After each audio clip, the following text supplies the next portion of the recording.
إن هذا القرآن يهدي للتي هي أقوم ويبشر المؤمنين الذين يعملون الصالحات أن لهم أجرا كبيرا.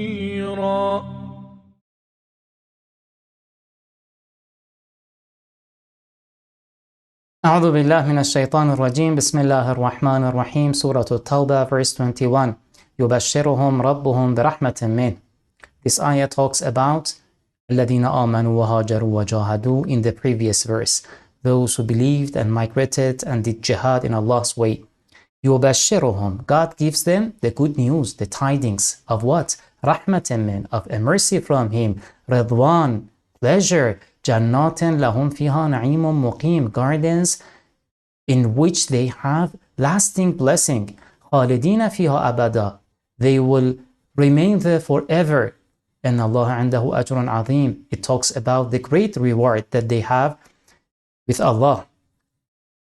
يا أيها الذين آمنوا. In this ayah, a warning is directed toward Muslims. لا تتخذوا آباءكم وإخوانكم أولياء. O believers, don't adopt your fathers, your brothers as awliya, wali, إن استحبوا الكفر على الإيمان. If they preferred kufr to iman, if they preferred disbelief to faith. It means if they are disbelievers, if they don't believe in Allah, don't give them a position that, don't take them as wali, giving them a position that they exercise power on you, that they impose their will on you.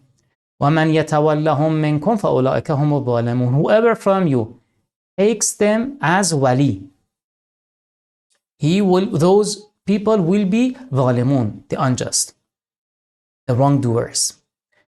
Not all relatives were mentioned. For example, children and wives were not mentioned because normally they are not in a position to impose their will on the person, though they may do it indirectly. But at least they don't practice it in a direct manner. While a father, a brother, especially a father, may do it. Muslims, they had relatives, brothers, fathers in the opposite army, the army of non-believers, who could have sometimes stopped them from being ready to sacrifice in Allah's way. This ayah says, you must always obey Allah and don't listen to anyone who calls you to an opposite direction. وَإِنْ كَانَ آبَاؤُكُمْ وَأَبْنَاؤُكُمْ. This ayah gives a list of some people or objects which we love. It says, if you prefer them to Allah, it means in case there is a conflict between Allah's will and these items, so you must give priority to Allah. You must be ready to sacrifice. If you prefer them to Allah and disobey Allah, then فَتَرَبَّصُوا. We'll explain about تَرَبَّصُوا later. إِنْ كَانَ آبَاؤُكُمْ, your fathers, your children, أَبْنَاؤُكُمْ, your brothers, إِخْوَانُكُمْ, your spouses, أزواجكم, your relatives, عشيرتكم, أموال اقترفتموها, the properties that you acquired, you obtained, تجارة تخشون كسادها, a business that you fear to decline, to suffer, ومساكن ترضونها, the houses, the buildings you like. Now you see, you are in a position that you must choose one, either God or your house. There is a situation where you cannot have both. So which one do you choose? If these items are أحب إليكم من الله, they are more favored before you from Allah and His Messenger and doing jihad in His way, فتربص. So wait until حتى يأتي الله بأمره, until God brings His amr, His matter. What is meant by God bringing his matter? Allah mentions two possibilities. One is that wait until God replaces you with some people who are better than you. Don't think that you are the only ones who give help to the prophets. Don't think that God is in need to you. No, you are his creatures. If you are not the obedient servants, he can bring some other people. We had a similar verse in Surah Al-Ma'idah. مَنْ يَرْتَدَّ مِنْكُمْ عَنْ دِينِهِ فَسَوْفَ يَأْتِي اللَّهُ بِقَوْمٍ يُحِبُّهُمْ وَيُحِبُّونَهُ. And it is so easy for God. Or the second possibility is that حَتَّى يَأْتِيَ اللَّهُ بِأَمْرِهِ. Wait until God punishes you. That amr is a punishment because you disobeyed God. But Allah supports the first possibility. وَاللَّهُ لَا يَهْدِي الْقَوْمَ الْفَاسِقِينَ. God does not guide people who are fasiq. So your acts, your work, if you give priority to others, not to Allah, it means that your a'mal, your deeds are not with pure faith. So they are not clean. They are not based on virtue and taqwa. And that act is fisq. And fisq does not help the message of God, does not help his religion. There is no benefit in that. لَقَدْ نَصَرَكُمُ اللَّهُ فِي مَوَاطِنَ كَثِيرًا. God has helped you in many places. Mawatin is the plural of mawtin, which means region, place. And it is a reference to the regions in which Muslims had fights with non-Muslims, like Badr, Uhud, etc. God helped you in many places. وَيَوْمَ حُنَيْنٍ. And in the day of Hunayn. Hunayn is the name of a valley between Mecca and Ta'if. After the conquest of Mecca, Muslims had a war with two tribes of non-believers, Thaqif and Hawazin, in this place, Hunayn. Contrary to previous wars, Muslims' army was bigger this time. In the past, they had small armies. Now it's big. And now this big size of the army made some Muslims happy in a way that they forgot about God. They forgot about their tawakkul in Allah. In the past, when they had small number of troops, low equipment and arms, they always remembered God. But now, they relied on the material means. They forgot about the real cause of everything. They thought now the cause of victory is the number of swords that they have, or the soldiers. So, أَعْجَبَتْكُمْ كَثْرَتُكُمْ. Your big number pleased you. فَلَمْ تُغْنَ عَنْكُمْ شَيْءٍ. But it didn't help you. It didn't avail you. Because in this battle, when Muslims were attacked by non-believers, most of them, a big number, they ran away. Like what happened in Uhud. They ran away, and small number, a very limited number of Muslims, they remained loyal to the Prophet, steadfast in the battlefield, fighting against the enemy. Finally, some called them back, and they again came back to the battlefield, and finally Muslims won the war. وَضَاقَتْ عَلَيْكُمُ الْأَرْضُ بِمَا رَحُبَتْ. The earth became narrow. بِمَا رَحُبَتْ. Although it was wide, despite its expanse, it became narrow and tight, because when you are surrounded by the enemy, you don't find any place to flee. Now you find the earth narrow. There is no place for you to go. ثُمَّ وَلَّيْتُمْ مُدْبِرِينَ. Then you fled. ثُمَّ أَنزَلَ اللَّهُ سَكِينَتَهُ عَلَى رَسُولِهِ. Then in that situation, God sent down Sakina to his prophet and the believers. We will talk about Sakina. Let us finish the ayah and then we'll come to Sakina. وَأَنزَلَ جُنُودًا لَمْ تَرَوْهَا. And sent down troops that you could not see. It means angels, like what happened in Badr. وَعَذَّبَ الَّذِينَ كَفَرُوا, and he punished non-believers, and that is the punishment of kafirin. ذَلِكَ جَزَاءُ الْكَافِرِينَ. But what is sakina?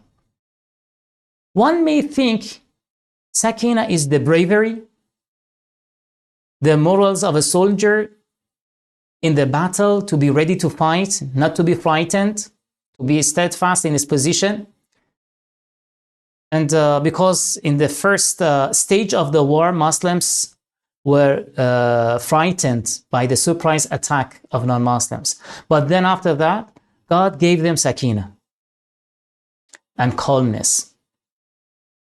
This is a simple interpretation of the verse. But Allama Tabatabai does not agree with this interpretation.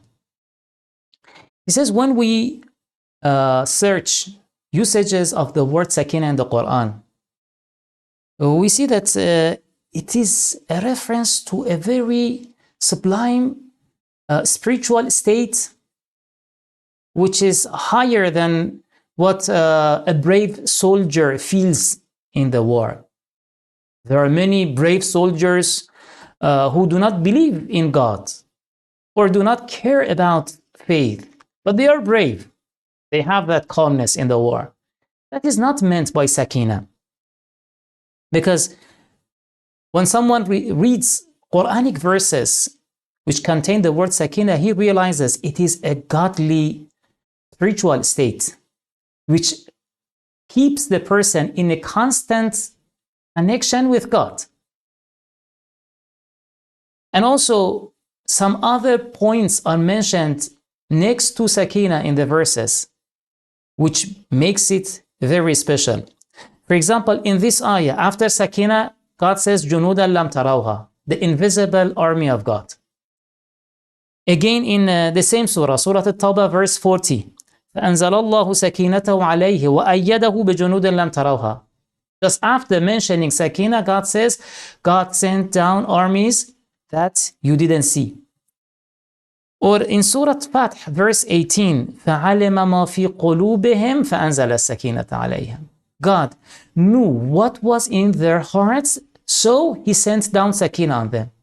It shows the hearts must be pure. Spiritual purity and cleanliness is a requirement to achieve and to receive that sakina and that tranquility. That tranquility of heart is something very special. Or in Surah Fath, again, but verse number 4, أنزل السكينة في قلوب المؤمنين ليزدادوا إيمانا مع إيمانهم. The reason for sending down sakina on the heart was to increase their faith. So it shows this is much higher than that simple interpretation mentioned first. So al-mu'minin in this ayah must not include all Muslims. We said the Muslims had a big army.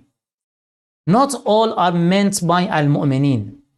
Not all received that special mercy. It was something special for the Prophet and some true believers who remained loyal to the Prophet in that crucial moment. They were tested by God. So those believers were entitled to receive sakina. And because other Muslims who fled, they already had committed a grave sin, because al-fararu min az-zahf, to flee the battlefield, is a grave sin. So the heart is not pure. That ayah in Surah Fath shows purity of the heart is a requirement. Yes, by tawbah and repentance, you can purify the heart. But tawbah is mentioned afterwards. After this situation, ثُمَّ يَتُوبُ اللَّهُ, in the next verse, ثُمَّ يَتُوبُ اللَّهُ بَعْدَ ذَلِكَ عَلَى مَنْ يَشَاءُ. So in this situation, before fulfilling that, before doing tawbah and repentance, still they are not ready for that. This is one point. The other point is that we have similar situations to Hunayn in the Quran. For example, in the Battle of Uhud, in the Battle of Ahzab, also we had big number of Muslims who either disobeyed the Prophet's orders or showed doubt about truthfulness of divine promises. For example, in the Battle of Ahzab, many of them, they were in a state of doubt and they criticized the Prophet, they complained to the Prophet. Or in the Battle of Uhud, many of them fled. And Quran criticizes them. Quran blames believers for not showing strong faith in Allah and in Allah's promises. But in that situation, when a minority show commitment and loyalty and devotion to Allah and His Messenger, they are praised in a special way by Allah. And Allah never ignores them. In Battle of Uhud, which is in Surah Al-Imran, after criticizing many Muslims, God says, وَسَيَجْزِ اللَّهُ الشَّاكِرِينَ. Again, next verses, سَنَجْزِ الشَّاكِرِينَ. It is about those Muslims who remained loyal. Or in Surah Al-Ahzab, about the Battle of Ahzab, after criticizing Muslims who had a weak faith, ضعفاء الإيمان. After that says, من المؤمنين رجال صدقوا ما عاهدوا الله عليه. Here also, على المؤمنين is mentioned to highlight those believers who showed true faith in the Messenger and in divine promises. ثم يتوب الله من بعد ذلك على من يشاء. Then God will turn back to whomever He wishes. God will accept Tawbah. So many Muslims who committed that sin, still they have the chance to repent and to go back to Allah. And Allah accepts Tawbah, but does not guarantee. You see, man yasha, whomever He wishes, if he fulfills the conditions. So it gives hope, but it doesn't guarantee, so that the servant of God remain in the state of fear and hope. Always a believer must be in a balanced state between fear and hope. Wallahu ghafurun rahim. God is forgiving and merciful. Tawbah here can also include the non-believers who fought against the Prophet in that war, but afterwards they repented. They regretted fighting against the Prophet. They joined Muslims. They embraced faith. That is also another instance of Tawbah. Ya ayyuhalladhina amanu innama al-mushrikuna najas. O believers, the polytheists are najas. Najas means impurity. And it is used for the object or person who is in a state of impurity. But what is meant by this? Is it tahara and najasa in the legal sense, in the jurisprudential sense? We have in fiqh certain objects or substances which are najas. Allah Ta'ala says, no, this ayah is not a reference to that jurisprudential fiqhi point. It is talking about some spiritual impurity. Spiritual, not ritual and jurisprudential impurity. It says that Masjidul Haram is a source of purity. فَلَا يَقْرَبُ الْمَسْجِدُ الْحَرَامِ. They must not approach Masjidul Haram. So from this point, they are not let inside. It is prohibited on them to enter Masjidul Haram, because Masjidul Haram is a source of purity. This purity is not tahara in its jurisprudential sense. This purity of Masjidul Haram is the spiritual state of Masjidul Haram. So it must not be polluted with the spiritual impurity of a person who does not have true faith in Allah. فَلَا يَقْرَبُ الْمَسْجِدَ الْحَرَامِ بَعْدَ عَامِهِمْ هَذَا. After this year. This year is the year 9 after Hijrah. The year Bara'a was declared. Bara'atu min Allah wa Rasulih. وَإِنْ خِفْتُمْ عَيْلَتَانِ. If you fear poverty, because Mecca was a place for business as well. Many pilgrims from every corner of Arabia, even from outside Arabia, they traveled to Mecca and they did good business in Mecca. The nobles of Mecca, they were big merchants. So now it may cause a failure if you ban polytheists to enter, because still the number of Muslims was not that big. وَإِنْ خِفْتُمْ عَيْلَةً, God says, don't think about the economic and financial benefits of their presence here. If you fear that, if you fear poverty, فَسَوْفَ يُغْنِيكُمُ اللَّهُ مِنْ فَضْلِهِ, God will enrich you from His mercy, from His bounties. إِنَّ اللَّهَ عَلِيمٌ حَكِيمٌ. And indeed it happened, because very fast Islam grew, and many joined Islam, and the Islamic community did not need to have visitors from outside to make their business profitable. قاتلوا الذين لا يؤمنون بالله ولا باليوم الآخر. This ayah is about jizya, a tax which is taken from Ahlul Kitab, people of the book. Who are people of the book? You know, Jews and Christians, they are surely among people of the book. What about Sabi'in and Nasara? Sabi'in and Majus, Zoroastrians. There are different views among ulama. Allama Tabatabai says, Quranic verses show that they are also included in Ahlul Kitab. Because ayah number 17 of Surah Al-Hajj says, إِنَّ الَّذِينَ آمَنُوا وَالَّذِينَ هَادُوا, the believers, meaning Muslims, وَالَّذِينَ هَادُوا, the Jews, and وَالصَّابِئِينَ, and Sabi'in, وَالنَّصَارَى, the Christians, وَالْمَجُوس, the Zoroastrians, وَالَّذِينَ أَشْرَكُوا, and the polytheists. So they are mentioned separate from polytheists. So on one side we have mushrikeen, on the other side we have different groups who are collectively called Ahlul Kitab. And who are Sabi'in? About Zoroastrians we have some information, but Sabi'in, it's a bit obscure. Allama says Sabi'in was originally a group of Zoroastrians who were influenced by some Jewish doctrines. So they adopted a middle way between Zoroastrianism and Judaism. So that is about Ahlul Kitab. Now, what is the content of this verse? It says, قَاتِلُوا الَّذِينَ لَا يُؤْمِنُونَ بِاللَّهِ. Fight these people from Ahlul Kitab حَتَّى يُعْطُوا الْجِزْيَةَ, until they pay jizya. So if they pay jizya, there is no fight between you. They can live in peace with you. They can even be a citizen of your government. And this right of citizenship is granted to them.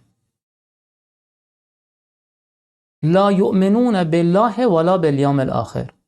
This ayah mentions three qualities for people of the book. One, they don't believe in Allah and in the Day of Judgment. We know that they believe in Allah. They are worshippers of Allah. They believe in the Day of Judgment, but the ayah says they don't believe. There are two explanations for this phrase. Allah says one is that a person who does not believe in all Allah's messengers and prophets, he has no true faith in religion, so he can be considered as an unbeliever. The ayah in Surah An-Nisa says, إِنَّ الَّذِينَ يَكْفُرُونَ بِاللَّهِ وَرُسُلِهِ وَيُرِيدُونَ أَن يُفَرِّقُوا بَيْنَ اللَّهِ وَرُسُلِهِ وَيَقُولُونَ نُؤْمِنُ بِبَعْضٍ وَنَكْفُرُ بِبَعْضٍ. Those who say we believe in some of the prophets of Allah, but deny some others. Then finally ayah says, أُولَٰئِكَ هُمُ الْكَافِرُونَ حَقًّا. So this ayah says that you can label them as non-believer. That is why la yu'minun is mentioned here. This is one explanation. The other explanation is that, yes, they believe in Allah and in the Day of Judgment, but their belief are mixed with some false doctrines. So, for example, they believe also in Trinity, which pollutes the pure belief in Tawheed, in Allah. Or about the Day of Judgment, the Jews, they say, لَن تَمَسَّنَا النَّارُ إِلَّا أَيَّامًا مَعْدُودَةً. There is the Day of Judgment, but there we have a special position. We will not be punished in hell, or if we go there, we will remain there for very few days. Then we will be released. So their belief in Ma'ad, in resurrection, in God, in Tawheed, they are mixed with false beliefs, with false doctrines. This is the second explanation. وَلَا يُحَرِّمُونَ مَا حَرَّمَ اللَّهُ وَرَسُولُهُ. They don't prohibit or they don't regard the prohibition of what is prohibited by Allah and Messenger. For example, in some of these religions, wine, pork is permitted while it is prohibited by God. Or the prohibitions on some items of eating and drinking mentioned in Surah An-Nisa, Surah Al-Baqarah are not respected by them. One may say they probably respect what is prohibited by their own religions, but not what you Muslims regard as prohibited. Allama says, here Quran wants to say that Islam is a way of training man and to lead man toward perfection. So if a certain item is prohibited through Quran, its prohibition must be respected. It doesn't mean that the Jews, Christians, Zoroastrians must be forced to believe in prohibition of these items. No, we don't want to impose faith on anyone. But they must not violate those prohibitions in public. So that law must be respected in the society. This is what is expected from يُحَرِّمُونَ مَا حَرَّمَ اللَّهُ. So if someone does not respect that, it says لَا يُحَرِّمُونَ, he is not committed to this prohibition.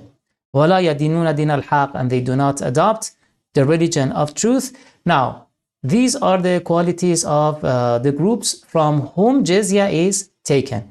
حَتَّى يُعْطُوا الْجِزْيَةَ عَنْ يَدٍ وَهُمْ صَاغِرُونَ. Until they pay jizya عَنْ يَدٍ. عَنْ يَدٍ either means that they must give it by their hands to you. Yad here may refer to hand. Or it means that they must give it while you have dominance and power over them. So you have the superiority as a government, because the government must have power over the citizens. وَهُمْ صَاغِرُونَ, while they are humbled. What does it mean, صَاغِرُونَ? Here, Allama Tabatabai says, it means that they must be ready to accept the rule of the believers. So they must not challenge and oppose the government. They must not lead an uprising and rebellion against the government. Saghirun means that they must submit to the rule of the believers. But some writers say no, Saghirun means that they must be humiliated. When they pay jizya, they must pay it in humiliation. Allama says no, this is against Islamic ethics. And the Islamic teachings and evidence that we have in regards with this ayah do not support that. وَقَالَتِ الْيَهُودُ عُزَيْرٌ ابْنُ اللَّهِ. The Jews said Uzair is the son of God. Uzair is the Arabic pronunciation of the Hebrew name of Ezra, a very great personality for the Jews, the one who collected Torah years after it being lost after the attack of Nebuchadnezzar or Bukhtar-Nasser. And he was the one who asked Cyrus, the Persian king, to let the Jews go back to Jerusalem. So he was known, he's regarded, very highly regarded by the Jews. And some called him the Son of God. Is it something that all Jews did or some of them? It's not clear. It may have been said by some of them or by them all. Is it a belief in being a real Son of God, the way Christians believe about Jesus? Or it is just an honorary title to show that he is a very good person, a very pious man, a very great leader? Allama says both are possible, though the second one is stronger. It seems that their belief in Uzair was not similar to that of Christians about Jesus. And the next verse also supports this possibility. وَقَالَتَ النَّصَارَى الْمَسِيحُ ابْنُ اللَّهِ. Christians said that Jesus is the Son of God. We talked about this in the previous surahs. ذَلِكَ قَوْلُهُمْ بِأَفْوَاهِهِمْ. This is what they say by their mouth. يُضَاهِئُونَ قَوْلَ الَّذِينَ كَفَرُوا مِنْ قَبْلِ. They imitate the statement of kuffar from former nations, because we have a history of other nations, idol worshippers, polytheists, who believed in a person to be a son of God, to call someone a daughter or a son of God. And it penetrated into some divine religions and caused deviations. قَاتَلَهُمُ اللَّهُ أَنَّا يُؤْفَكُونَ. أَنَّا يُؤْفَكُونَ. Where do they deviate? يُؤْفَكُونَ means to be averted from the right path.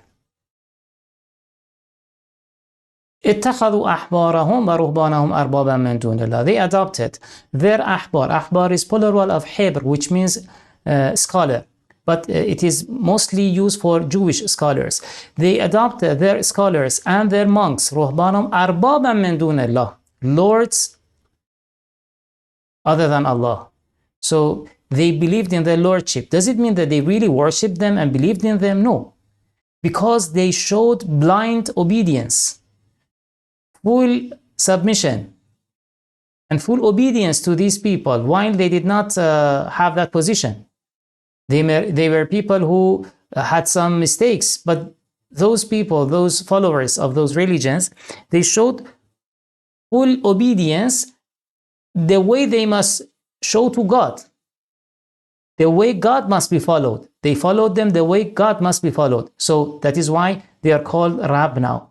وَالْمَسِيحَ ابْنَ مَرْيَمَ. And also they adopted Masih, Jesus, the son of Mary, as a Lord. You see, Masih is separately mentioned. So it shows the way they regarded them as Lord is different from that of Jesus. Jesus was considered as an actual Lord, a real Lord and God. But they were not considered God. They were treated the way God is treated. وَمَا أُمِرُوا إِلَّا لِيَعْبُدُوا إِلَهًا وَاحِدًا. But they were not ordered, they were not commanded to worship except one Allah, one God. Here the matter of worshipping is mentioned. Before it was Rab, lordship. It says if you obey someone blindly, with full submission, unconditional submission, it amounts to worshipping.